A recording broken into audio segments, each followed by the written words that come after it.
Hello, everyone. My recent work and research has been shaped through my observance as a tutor and in my position as an educational research specialist. I got to witness the struggles of students firsthand and got to work alongside educators, tutors, and faculty alike in learning more. I saw that within these communities, especially among students, that this self-blaming approach had been adopted. Students were told by their communities and by their educators that they were not enough. They kept hearing this messaging. I didn't quite understand what was going on that developed this self-blaming approach. So I decided it was perhaps best to explore it in my other areas of service. I spent time working with the homeless, working with people who had previously experienced addiction, and once again, the same thing had emerged. People had adopted a sense of defeat, something that the social psychologist known as Aida would touch on, is that motivation is ultimately impacted when people make internal attributions about failure. This results ultimately in a reduction of motivation and therefore a reduction in effort. It wouldn't ultimately be until I joined a lab here on campus that I had encountered some of the literary works of two psychologists, Aida, Hurtado, and Valencia, in Beyond Machismo, as well as Richard R. Valencia's work on deficit thinking. And suddenly, everything clicked. I had finally a framework to examine what I had long perceived within these communities, and I could now finally do something about it. It was rampant, but now there was an explanation. So I've used this term, deficit thinking, a deficit-based approach, and by all means, we've all likely heard some iteration of that term at one time or another. But what specifically is deficit thinking? Deficit thinking is a pseudoscience that's based in racial and class disparities that attribute the academic failure of students from low-income and minority backgrounds to perceived deficiencies within the students themselves, their families, their communities, and their cultures. When we look at this at the individual level, it sees that the individual does not have motivation, that they say the individual lacks intelligence, and that they have harmful cultural practices towards education. It perpetuates these stereotypes around socioeconomic status, race, and cultural backgrounds, but this doesn't always take place in the form of the explicit. It could also be in the sense of lowering your expectations for students, limiting access to advanced placement courses, and limiting access to curriculum. But something that underlies this, something that still finds itself truly persistent within our culture, is that of the culture of poverty, by which poverty becomes pathologized.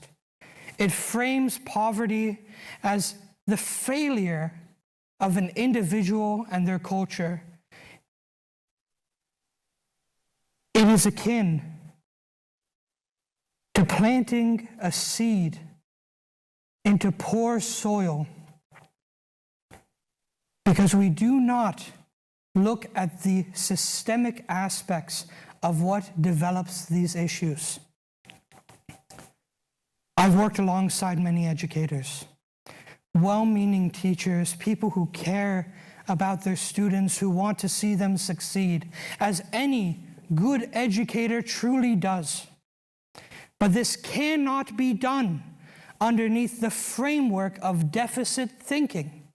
It is not feasible, and it has become internalized to a system. In reflecting on a personal experience with this matter, I recall when I was a tutor working in a low-income neighborhood, and I had been told by my manager something that had truly stood out. We had students, of course, coming in, weekends, evenings, giving up a lot of time to succeed within their courses, to do the best that they can. And I'd stay late. I'd be there with these students. We'd work with them to address their struggles in areas of chemistry, mathematics, economics, seeing how we could help these students succeed. And it was one day that I was pulled aside by my manager and told, these kids come from poor families. They were born in poverty and they're going to return to poverty. These kids' families don't value education. Don't waste your time. Something about this didn't sit right with me. These students were working hard. These students were giving up their weekends, giving up their evenings. They came into that tutoring center and they didn't goof off. They worked hard the entire time they were there. Their families were not lazy. Their families were not deficit. They were working multiple jobs to help their children survive, to build a life for themselves, and to give their children better opportunities. Deficit thinking is the attribution of ability within a framework of meritocracy. To pull oneself out of a proverbial slump, to pull themselves up by their own bootstraps. But in this sense, it does not work for the course of education. What we use in the promise of helping our students, we only place a target upon them for failure. Valencia brings up a particular instance wherein schools had sent letters to students' homes explicitly and implicitly blaming the families for their students' academic challenges. Well, everything was fixed, wasn't it? No. It decreased motivation. It created mistrust on the part of these students and their families towards their educators, and these students did not improve. So how do we resolve this? For this, I turn to the work of Beyond Machismo, which combats the traditional aggressive stereotyping of Latino men by highlighting assets of cultural wealth through examining things such as familial bonds, empathy, and collaboration. By shifting the focus away from deficit and re-examining aspects of cultural wealth, such as through the cultural wealth model examined by Yoso, we can make a shift. We could combat the wave of deficit thinking that has found its way through the course of education. This challenging begins in the classrooms, in the community, and in our research. This is the only way that this can change.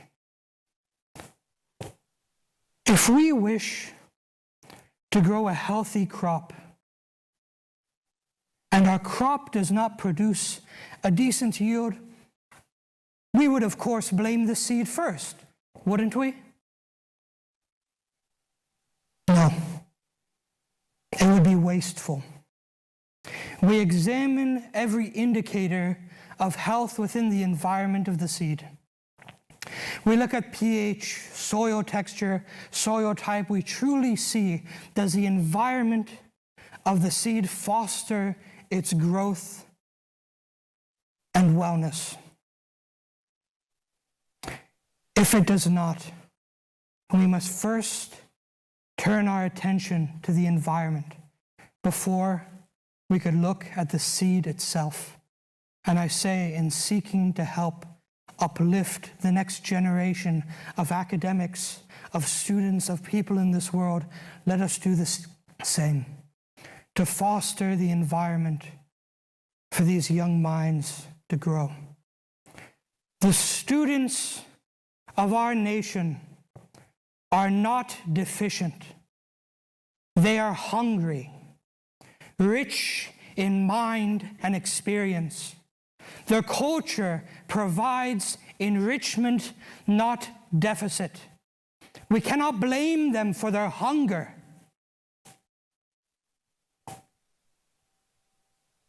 We can only seek to understand why our land does not cultivate the crops to feed them.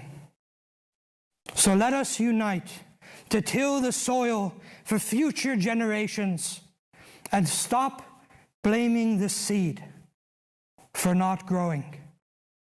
Thank you.